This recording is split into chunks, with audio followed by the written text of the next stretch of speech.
આ સમજ નથી આવતી. જિંદગી મસ્ત છે, પણ સ્કૂલ કોલેજમાંથી કશું શીખવાડ્યું નથી. પહેલા બીજામાં કોઈ શીખવાડે નહીં. ભાર વગરનું ભણતર 8મા સુધી ચડાવી દો, 9માં ટ્રાફિક જામ. જય પાટીદાર, જય પરશુરામ, ઇસ્લામ ખતરે મેં તું ખતરામ છે. આ બધું ચાલે છે.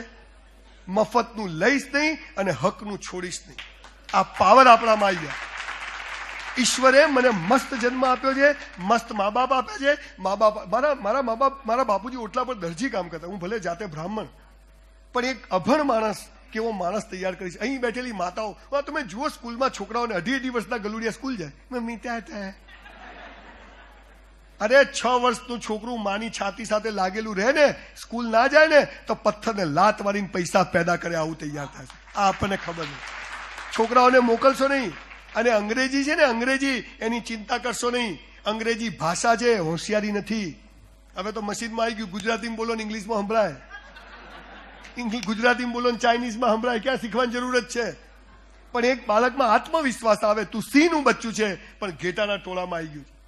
10માની પરીક્ષાઓ, 12માની, અરે સૌજીભાઈ પણ આજે પરીક્ષાઓ આપી રહ્યા છે. રતન ટાટા પણ પરીક્ષાઓ આપી રહ્યા છે. કોણ નથી આપતું? હરિશ્ચંદ્રની બી પરીક્ષા થઈ, રામની પણ થઈ, સીતાની પરીક્ષાઓ જીવનમાં રોજ છે. પણ હું એને કેવો પ્રતિભાવ આપું છું એ મારા હાથમાં છે. આ વાત આપણે સમજી લઈએ. બહુ નાની વાત કહું છું, કર્મ અને પ્રતિકર્મ. દાદા અહીં બેઠા છે, મારી ઓકાત નથી કે આવા વિષય પર બોલું, પણ આજે હું જનરલ વાત કરવા આવ્યો છું. મારે જનરલી મારા સેમિનાર હું એક જ વિષય પર બોલું છું, કે બોલવા તો આ ટીવી આના ઉપર બી 2 કલાક બોલીએ કાંઈ, પણ જે અહીંયા અસર કરે એ બોલવું મહત્વનું છે. અને એટલે હું એ વાત કરું છું કે આપણી જિંદગી બહુ સરસ છે સાહેબ. 10માની હોય, 12માની હોય, જીવનની હોય, પરીક્ષાઓ રોજ છે. કર્મ અને પ્રતિકર્મ 2 શબ્દો છે સાહેબ. ગીતામાં આના વિશે બહુ સરસ સમજાવ્યું છે. આ ગીતાને જો સાહેબ આપણા અભ્યાસક્રમમાં લાવી દેવામાં આવે ને તો ભારતમાં એક સુસાઇડ ના થાય સાહેબ. હું જાહેરમાં કહું, આટલી તાકાત છે. આપણી દીકરીઓના લગ્ન થાય ને તો કમસે કમ એની પેટીમાં 4 હારી ચોપડીઓ તો મૂકજો. આટલું તો કરજો. એ છોકરી પાછી નહીં આવે કોઈ દાડો. જે ઘરમાં 10 સારા પુસ્તકો ના હોય ને એ ઘરમાં દીકરી આપવી નહીં, ને એવા ઘરની દીકરી લેવી નહીં. આ યાદ રાખવું. આ સૌથી મહત્વની વાત. આપણને સાચી વાતો ખબર નથી. અને બધાને આમાં તો મેં સૌજીભાઈ તમને પૂછ્યા નહીં, ઘણા સવાલો એવા હતા. સૌજીભાઈ તમે અમીર કેવી રીતે થયા? બેંક લૂંટી?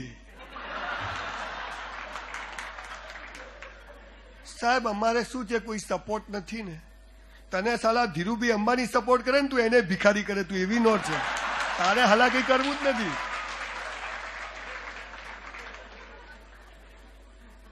સાહેબ આજે પણ આ માણસોને તમે કામ કરતા જુઓ, 18 કલાક રીતસર મજૂરી. કામ નહીં, મજૂરની જેમ કામ કરે. પૈસા માટે કામ કરશો તો પૈસા નહીં મળે, પણ કામ કરવા કામ કરજો તો પૈસા જખ મારીને આવશે. 94% ટાર્ગેટ બાંધીને ટકા મહેનત ના કરતા, પણ મહેનત જ એવી કરજો કે 94% આવે. આંખો બંધ કરીને પ્રાર્થના નહીં કરવાની, પણ પ્રાર્થના જ એવી કરવાની કે આંખો ઓટોમેટિક બંધ થઈ જાય. આ સાલું કોઈ કહેતું નથી સાહેબ. ઈશ્વર જે કરે તે સારા માટે. જ્યાં લઈ જાય, જેમ લઈ જાય, તારો હાથ પકડીને ચાલીશ. તે મને નિષ્ફળ કર્યો, હું મહેનત કરીશ. મારું દિલ કે 2 ટ્રાયલ 3 ટ્રાયલ દિલ ના પાડે છે, હવે ઊભો થઈ જઈશ. અને બીજું ખાસ અહીં મા બાપ વધારે બેઠા છે સૌજીભાઈ, ત્યારે મને એક વાત મારા મા બાપે જે કહી હતી એ કહેવાની ઈચ્છા થાય કે બાળકનું ઘડતર કેવી રીતે કરવું. સૌજીભાઈએ તો એ આટલા લેવલે પહોંચ્યા પછી પણ એમના દીકરા માટે કર્યું હતું. તમારા દીકરાને વેકેશન પડે ને તો ગોવા કે માઉન્ટ આબુ ના લઈ જતા, એ બધું શીખશે. પણ એને વેકેશનમાં કરિયાણાની દુકાન પર 20 દિવસ બેસાડજો. એને પેટ્રોલ પંપ પર પેટ્રોલ ભરવા બેસાડજો. એને કોઈ પ્લમ્બરની સાથે પ્લમ્બર કામ શીખવા મોકલજો. એને મિસ્ત્રી સાથે, દરજી સાથે, જીવન જરૂરિયાતની કોઈ ડોક્ટરના ત્યાં કમ્પાઉન્ડરમાં બેસાડજો. ડ્રેસિંગ કેવી રીતે, મમ્મી વાગ્યું. અરે ચીરો પડી જાય તો ટાંકા લઈને ઉભો થાય એવા છોકરાઓની જરૂર. આપણે બાળકોનું ઘડતર જ કરતા નથી. બધું બાળકોને ફેસિલિટી આપી દીધી, મજા આપી દીધી, બાળકને ખબર જ નથી. સાહેબ પર્વતની ટોચ હોય ને એ ટોચ પર ચડવાની મજા છે. ટોચ પર જઈને તો ઝંડો ફડકાઈને પાછા આવવાનું. So enjoy the process, not the destination. ટોચને નથી કરવાની.